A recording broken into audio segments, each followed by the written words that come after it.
اليوم نهضروا على الوقائع ديال سيدي احمد.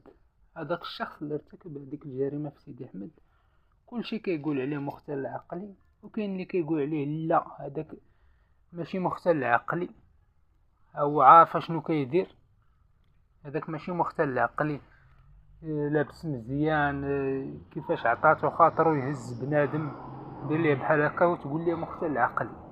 اولا الاخوان خصكم تفهموا شنو هو مختل العقلي. مختل العقلي راه ماشي هو مسطع، مختل العقلي راه ماشي هو هذاك الحماق، ماشي غير هو غير هذاك الحماق، حتى هو مختل العقلي، ولكن ماشي غير بوحدو اللي اختلال عقلي. كاع القتله المتسلسلين والمجرمين الكبار راه مختل عقلي، ماشي طبيعي. اون فوا تعطيك خاطرك تشد واحد الانسان تسلخو، راه شتو جريمه كي دايره، شدو سلخو قطع ليه الاعضاء ديالو. كاين اللي كيقول شوى الكبده ديالو وكلها، هذا ما تقولش ليه طبيعي، هذا عنده اختلال في العقل ديالو. كاين الانسان الطبيعي، الانسان الطبيعي هو اللي واخا كدير ليه شي مشكل كيلتجئ معك بالقانون.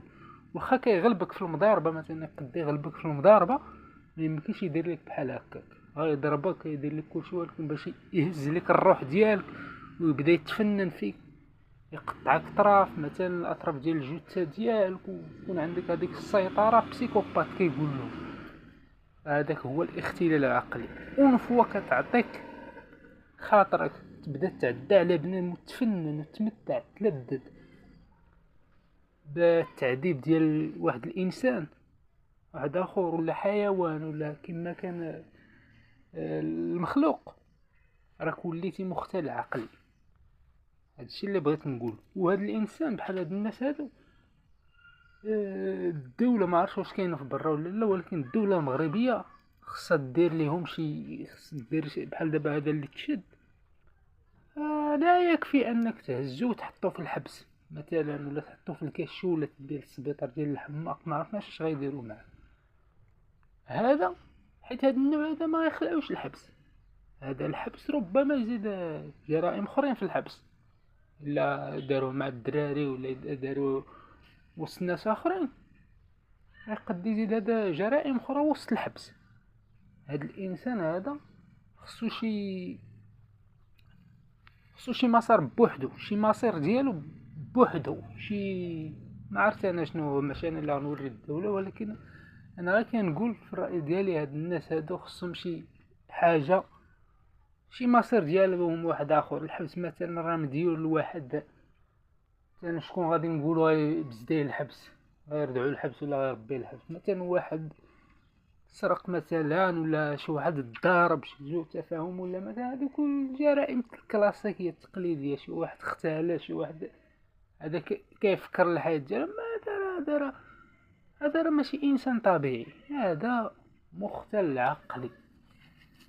وسط من المجتمع ديالنا عايشين بزاف ديال هاد الناس، راه شفتوه وسط الجامع كيصلي، ربما هذا كيصلي ديما، ربما يقدر كيؤذن، ما عرفت انا. المهم راه كاين وسط منا هاد الناس هادو، هاد المختلين بحال هاد الشكل هذا، راه كاين وسط منا بزاف.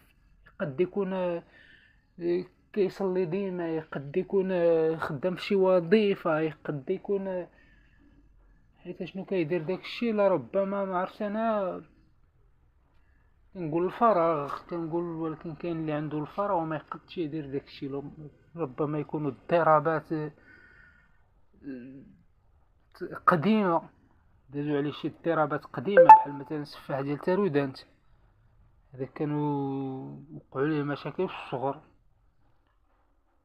والله يصبر عائلته، عائلة الضحية، الله يصبر عائلة الضحية. قاصحة جيتهم بزاف. وعلى ما سمعت انا هذا النهار مازالين الناس، مازالين لا ما سمعت في الفيسبوك، ما مأكدش، ولكن نقولك مازال غيبانوا ضحايا اخرين، كاينين ضحايا اخرين. الله يسترنا وبنا ما رد البال ديالو. وبحال هذاك النوع، بحال دابا الانسان يحاول ما يبقاش، يحاول المحيط ديالو ينقيه. ما نهضرش عن واخا يكون في المحيط ديالي ما نبقاش نتغن مع بنادم، نتجاحت مع بنادم، كاع اللي فيه المغنى وما غاديش ليا مع الخط ديالي نعطيه اتساع.